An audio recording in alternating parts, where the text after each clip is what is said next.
The 14th of July, and the night in Moscow feels like a war zone. Trump's missiles are flying toward Moscow. A second drone has arrived. A lot are flying toward the city. Shit! It hit right by his face. Oh, a second one! Take that! Seriously! 700 drones, storm shadows, Neptunes all over Russia. Sirens are wailing in Moscow and St. Petersburg. Trump is giving Ukraine missiles that can reach Moscow and St. Petersburg. That's it. Now a third one is on fire. That blue one is on fire. The main thing is, I went out to hang the laundry, you see, and there was nothing. Oh Lord, have mercy. In Tula, the design bureau that manufactures RPG missiles is ablaze. In Dubna, the Kronstadt plant has been attacked again. They have one target, Kronstadt and DMZ. And in Lukovici, there was a direct hit on the aircraft plant where MiGs are assembled. Look at that thick billowing smoke now rising ominously into the sky. It's quite a sight. The Ukrainian armed forces launched a massive strike with missiles and drones on defense enterprises. Let's hit it now. Oh, you can see it really well. That wasn't us at all. There it is, the cloud. Moscow region, Tula, Kursk, Tver explosions and smoke everywhere. The authorities are jamming communications and the internet. The FSB is tightening security measures against sabotage. Muscovites are in a panic. Oh shit. There's about to be a shockwave. You'd better duck. What's going on there? It probably overheated. The power plant is on fire.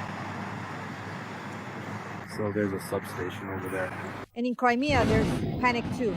There's a 26-kilometer traffic jam at the exit. Ukrainian missiles are heading toward Jankoy.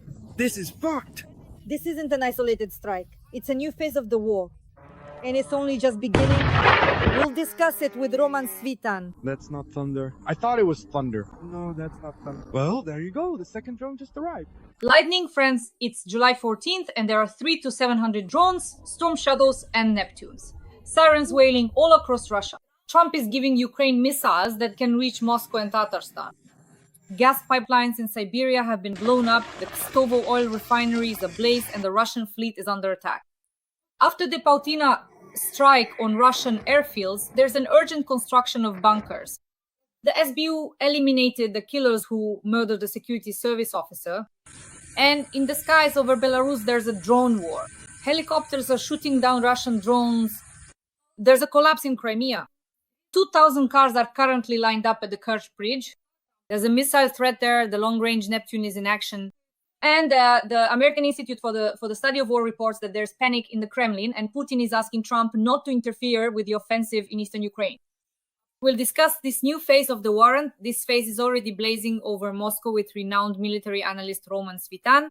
Roman Grigorievich, welcome. Thank you. Wishing everyone good health. Roman Grigorievich, leaks from the Pentagon. The US is supplying Ukraine with long-range missiles that can reach all the way to Moscow. So should the Russians get ready? Well, we need to understand what kind of missiles we're talking about. So what missiles could the United States potentially provide us that could reach Moscow? Well, first, there's the PRSM. This is a ballistic missile with a range of 500 kilometers, which can be launched from the HIMARS systems we already have. This is one of the missiles that can reach Moscow with a range of 500 kilometers. There's also the Jason missile for the F-16. There are modifications of it that can go up to 950 kilometers and 500 to reach Moscow. So they can also reach. So what other missile could the US, for example, give us based on the launchers we already have? It's important to understand clearly, these aren't ordinary missiles. You can't just launch them with a slingshot. Although the Russians did try to launch an ovary with a slingshot, they didn't have enough elastic from their underwear. Now, here's a very important question for us. We obviously and clearly need to effectively use these missiles with their designated launchers. The primary launchers we currently have available are the F-16 fighter jet for the JAS-M missile system and, for example, the HIMARS artillery rocket system for the PRSM missile. Let's see. It wouldn't be bad. There's definitely hope. And especially now that Graham has really gotten involved, if I can put it that way, seriously. I mean, this is someone who genuinely supports us. If only Trump would bring in his team from his first term, like Pompeo and Bolton, that old hardline Republican team, those are the hawks who would tear Moscow apart in no time.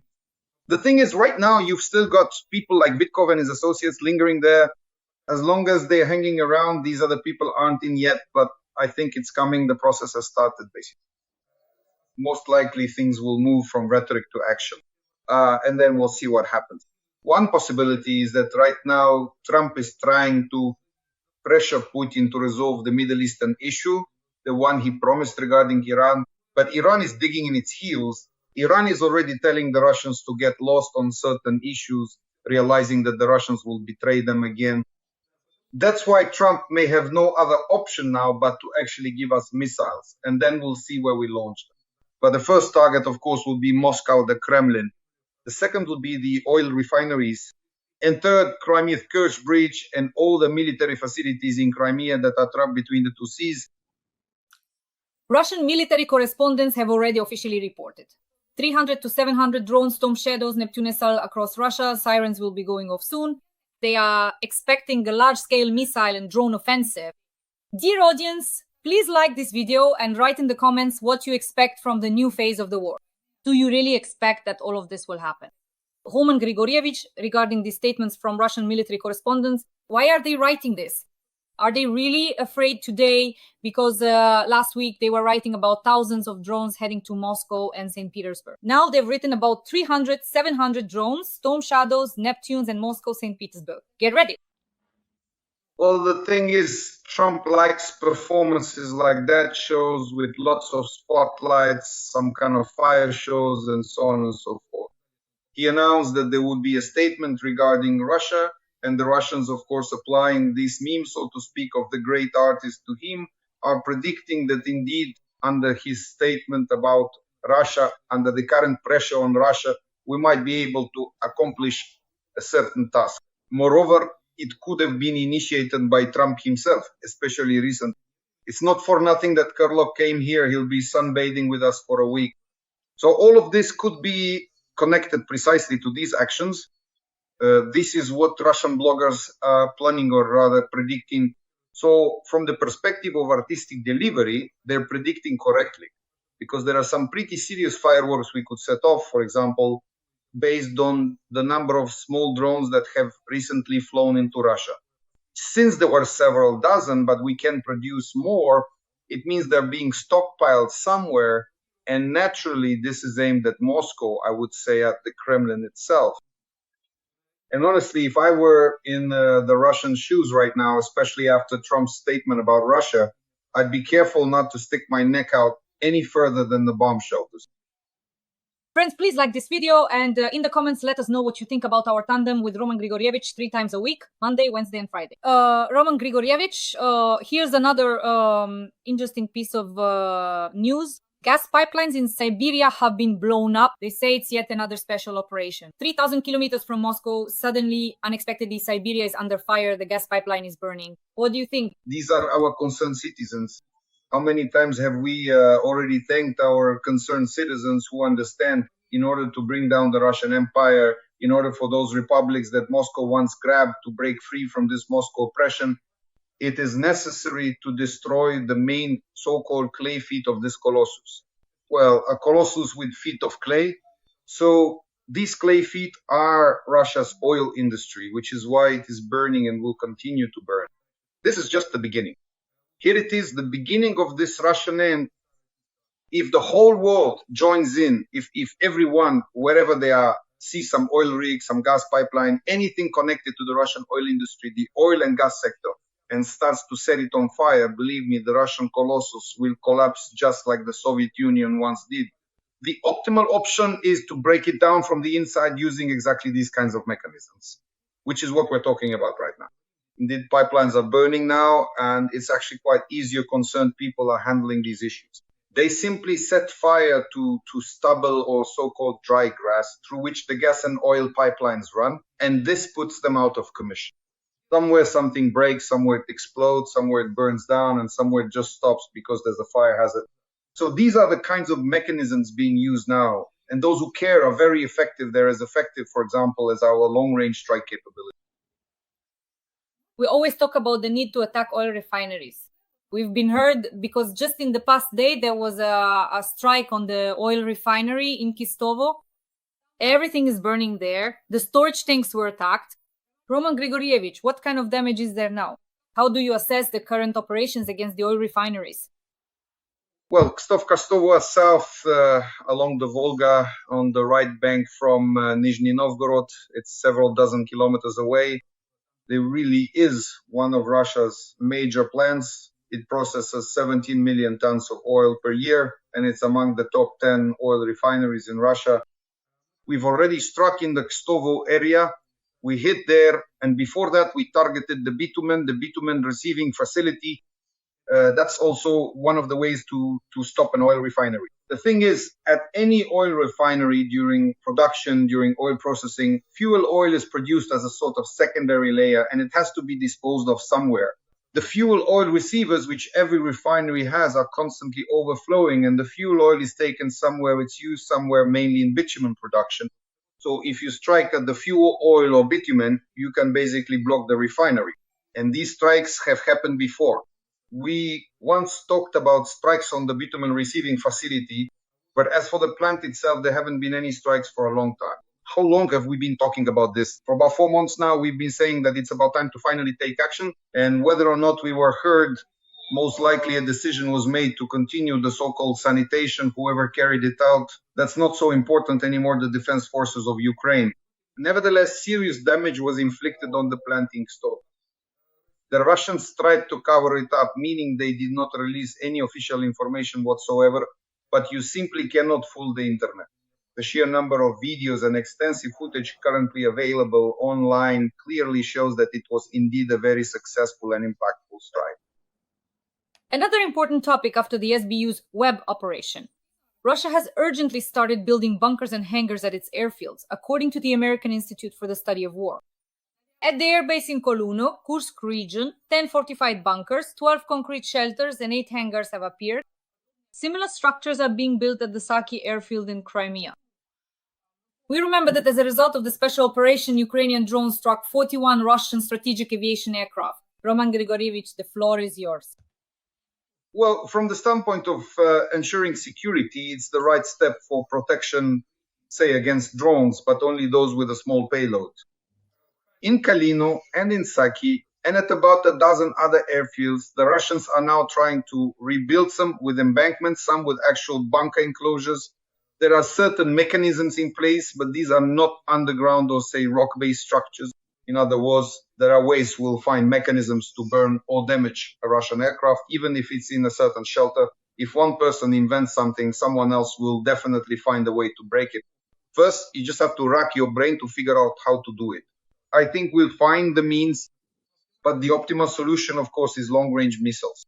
For example, the ones Trump is threatening to give us, or at the moment, those same JASSMs with warheads weighing several hundred kilograms, well, those will definitely break open almost any ground shelter, no matter what kind of aircraft is hidden inside.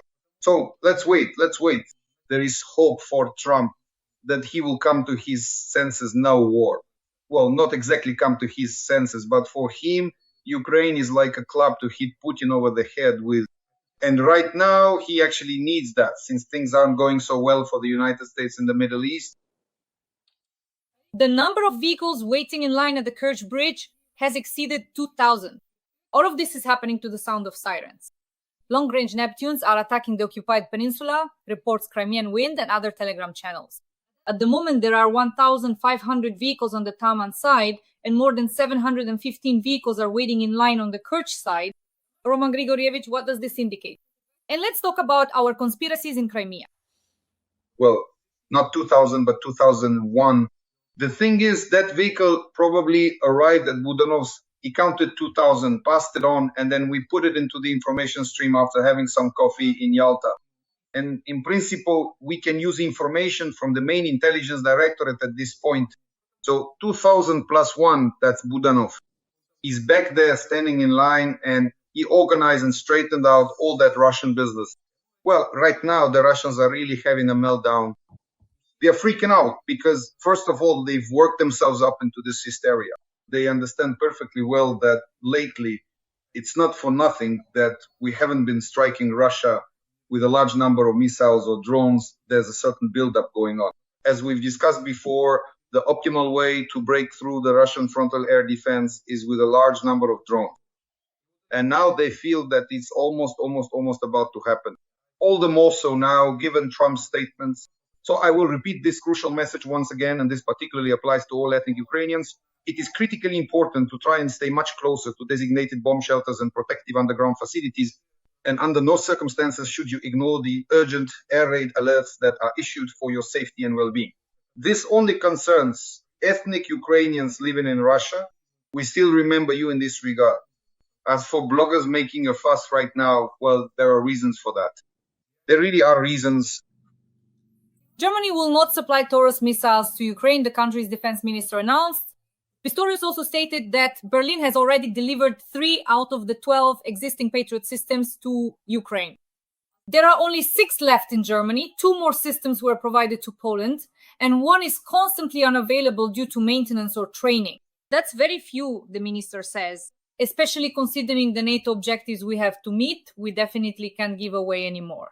I plan to discuss with the head of the Pentagon my preliminary initiative to allow Germany to purchase 2 Patriot systems from the US for Ukraine. Roman Grigorievich, why did the Germans decide not to supply us with Taurus? And how important will the negotiations with the Pentagon really be for Germany to purchase Patriots from the US for us? Every voice matters. Join our community, support independent journalism and help us bring you the truth from Ukraine. Become a member of Ukraine Today. Join us now. Well, they looked at how Russia's partners are helping it, if you can call them that. Like, for example, the Chinese who are supplying parts for their Sunflower 200 under the guise of Geran drones. And so you get Geran 2, Geran 3. Now there's the Harpy and also the Fury. They're producing basically the same Chinese models in Izhevsk, but they're branded as Russian. The Israelis, for example, built a 4-post. Let's say it's an Israeli drone, long range and heavy, which under the name 4-post, the Russians are using against us. It's the same story with the Lancet, the Israeli Harop 400 and the Russian Lancet. So it seems like the Russians, the Israelis and the Chinese are not officially involved, yet Russian Gerans are flying at us, as well as the same Furies and Harpies, which are just Gerans plus Lancets and 4-posts, and they all act as if they have nothing to do with it. This is most likely the same path that Germany has taken. We'll be supplied with those same Taurus missiles, only in disassembled form. We just screw in 3 or 4 bolts, but there will be a bucket of paint and a stencil, say Taras. Not Taurus, but Taras. And our Tarases will fly where they need to go, to the same places the Tauruses would have gone. That's the kind of approach we're talking about. Well, if that's convenient for our German partners, then why not use it? After all, it's another way to strike at the Russians. Plus, there's the question of supplying us with certain types of air defense weapons, like the Patriot system and missiles for the Patriot as well. The fact that the Germans have now practically taken on the responsibility for security, firstly through their own production. They've launched a production line for PAC-3, like the Spanish did. They looked at the Spanish example. It's a very smart decision. In other words, it's better to produce consumables domestically. Starting next year, we will begin receiving missiles, anti-missiles, anti-ballistic, only specifically from this production line. The third fact concerns Patriots from Germany. Plus, Germany is now trying at least to buy back several of those same Patriots from the United States. They took some Patriots from Israel for re-equipping purposes, meaning, well, they returned them back. There are certain relations with Israel in this regard. By the way, these few Patriot sons, they are brought up to standard, could be paid for by the European Union, or Germany itself might supply them to us. They could also purchase a certain batch of Patriot missiles, which are very important to us right now.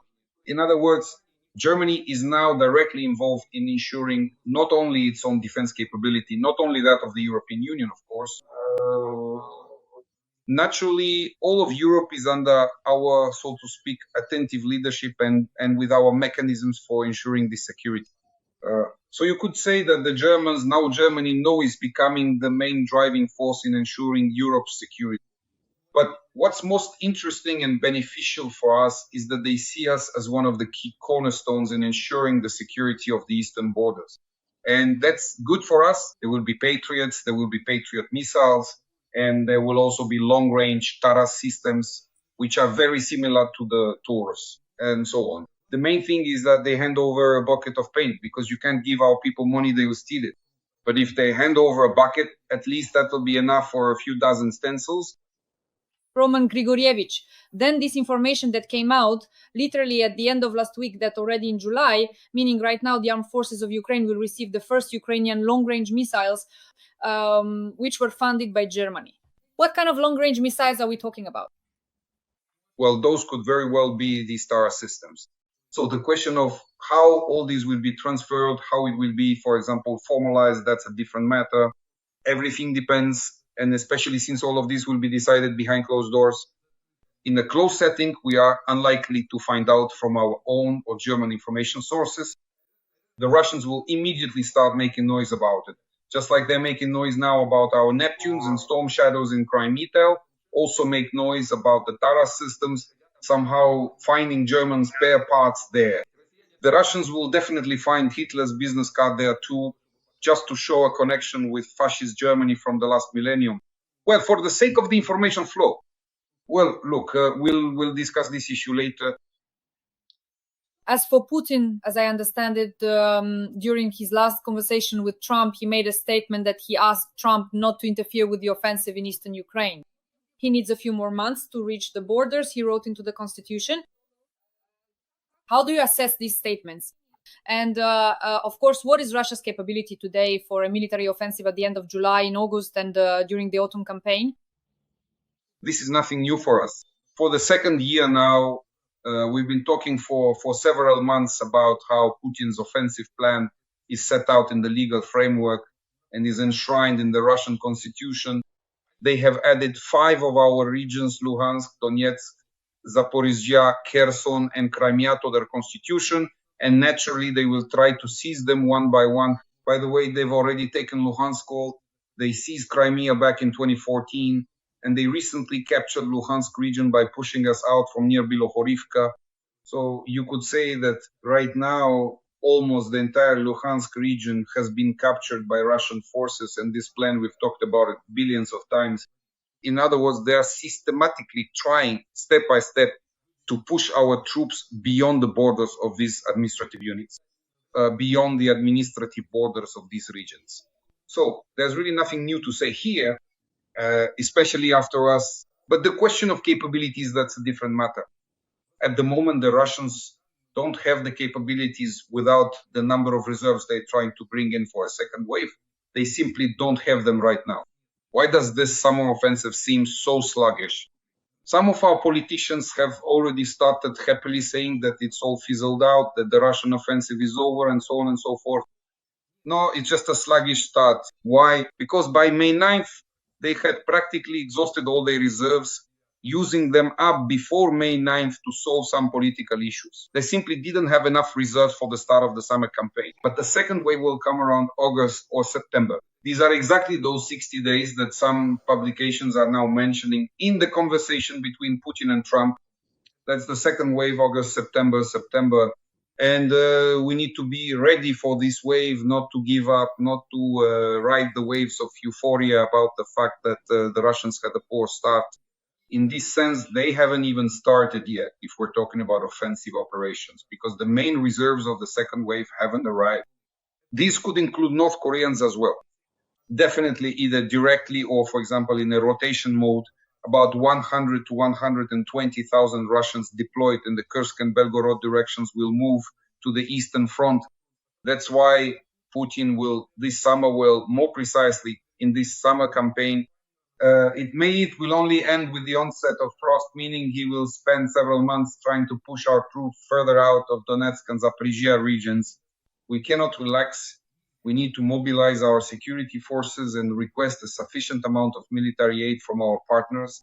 They are providing support now, and we are very grateful to them, truly, and participating in these processes, not allowing Putin to seize Donbass and Zaporizhia because he has already taken Luhansk. We have already lost Luhansk region. So that leaves the Donetsk region. And I want to emphasize again, we still have the opportunity to stop him in various ways without destroying the rear areas. Here, for example, there is hope for Trump because we need at least 1,000-kilometer range missiles. at least 1,000 kilometers, so that we could reach, in terms of radius, from somewhere near Moscow to the Volga, and even as far as the Caucasus. Why? Because we also need to work on the North Caucasus. There are many military facilities there, the Moscow airfield. In other words, there are plenty of targets to strike. Roman Grigorievich, we're approaching a very important topic. This weekend, on Sunday, the SBU eliminated the killers who murdered Colonel Voronich of the security service in Kyiv. The head of the SBU, Malyuk, officially made a statement and released the video. I think all of Ukraine saw it. But this actually raises the main question: the number of Russian agents operating on Ukrainian territory who are committing a huge number of war crimes, acts of treason and collaboration against our country, Ukraine. And how can Ukrainian special services work with these traitors, these war criminals today? Well, this couple, at least according to some information, the Azerbaijanis entered through the Moldovan border. The man is 43 years old, and the woman is about 3 or 4 years younger. The woman was let through, the man was turned back, but he later got through. He crossed the border illegally. So this couple was going out to carry out a combat mission. It was really a combat mission, most likely assigned by Russian special services with the involvement of some criminal elements. So that's how they set up this whole thing. Let me repeat, this is information that's available on the internet, not fully verified, but at least it allows us to anticipate some of the Russians' further actions as well. There are a lot of Russians, especially inside the country, and not only Russians, So if it's a contract killing, they can involve citizens of other countries.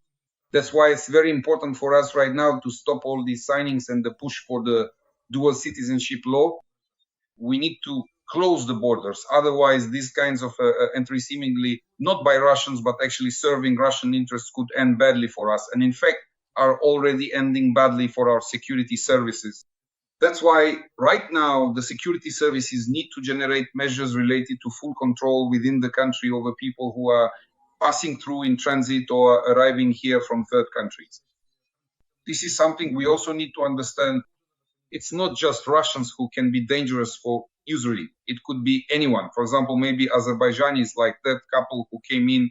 So first of all, the security services need to draft laws. And secondly, they must urgently stop the advancement of this unconstitutional law on dual citizenship. In the same way, other people from other countries could come here and by obtaining Ukrainian citizenship, settle in. And then how will you catch them? After they commit a crime, what will you say to the victims' families then? Well, okay, let's say you caught them, not just caught them, haven't shot them. No questions asked. But you can't bring a life back. And that's a big problem for our people, our security services, our operatives who still have a lot of work ahead of them. The liquidation operation in Russia will continue for another 10 to 15 years after our victory. And in order to avoid running into such problems, these issues must be resolved internally without question. They shouldn't be coming here. We shouldn't have people from other third countries, and especially not such problematic infiltrations. Roman Grigorievich, what should be done with collaborators? Because I read information that they were given weapons in a cache. Who were they? We see a huge number of Ukrainians who work for the FSB for money, and they themselves provide targeting information. This is simply betrayal. And what percentage of Ukrainians are working for the Russian Federation, for the FSB? In 2014, in Donetsk, after the Russians started entering Donbass, a certain organization was created to counteract military actions.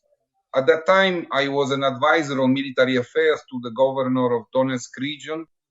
So in this so-called operational headquarters, that was created to address issues of countering the Russians, there were a lot of our local people, seemingly from the SBU and the Ministry of Internal Affairs, that is the police at that time as well. Well, these so-called policemen later handed me over to the Russian GRU officers. So that's the kind of fifth column we have inside more than 10,000 Donetsk cops in a flash switched to Russian cops with that double-headed cockade. So none of that has gone anywhere. In 2022, hundreds of police officers switched to the Russian side. including the SBU, including those structures essentially that are supposed to ensure security. It's good that now Mariuk has worked with his counterintelligence people. First, they cleaned up the SBU, and now they're trying to clean up other areas. Well, we have a lot of these problems. It's not even just about what collaborators mean. These are outright traitors who work either for money or not for money, confidants of the Russian special service. But they definitely exist, and this needs to be fought. Our special services need to fight this, of course, by getting involved. But we have a whole problem here. We have several structures that are practically untouched, left over since 2014, like the Ministry of Internal Affairs, which still hasn't been reformed. They created the police. The national police was made part of the Ministry of Internal Affairs. So what was the point of creating the police if the Ministry of Internal Affairs was left as it was? How many more traitors like that are still there? Let me repeat. In 2014, there were more than 10,000, and in 2022, there are definitely hundreds of thousands. How many are still left? And it's the same story across all the special services in every direction. This is a big problem for us. And Mariuk's counterintelligence guys still have a lot of work ahead of them. The guys are already exhausted, sweating from all this work. So, of course, everyone needs help everywhere. But this is specialized work. And it's very difficult for people without specific expertise in this area to handle it. That's why we need to clean house. What other choice is there? Finally, Roman Grigorovich, a Belarusian helicopter shot down a Russian attack drone that was heading toward Ukraine. According to RBC Ukraine, this happened when a Belarusian Mi-24 helicopter attacked and destroyed a Russian Juran-type attack UAV on the 12th of July, which was flying toward Ukraine. Were they simply defending their own airspace?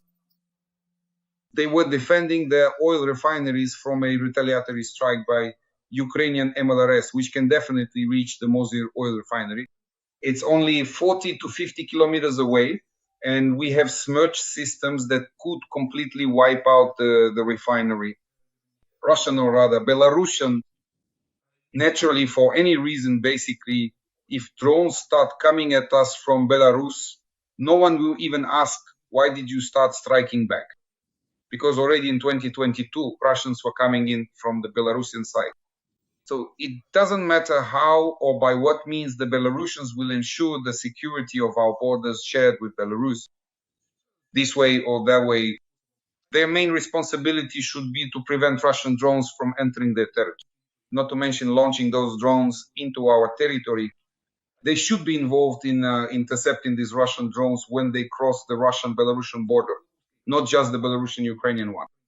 In other words, that's the only way they can ensure their own security, the security of their economy.